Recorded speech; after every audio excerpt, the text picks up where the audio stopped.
When we talk about installing a hardwood floor that's tongue and groove, let me show you exactly what we're talking about. Each board comes out with a tongue, which is this piece here, sticks out, and a groove on the back side of the board. We lay the first side down and then attach the groove of the one board into the tongue.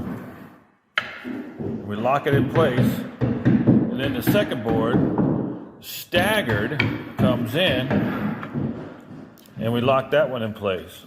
Again, when we nail this, the nails are on the back side of this tongue, and you can't see them from the surface.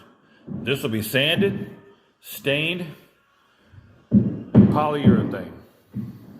Then the hardwood is complete.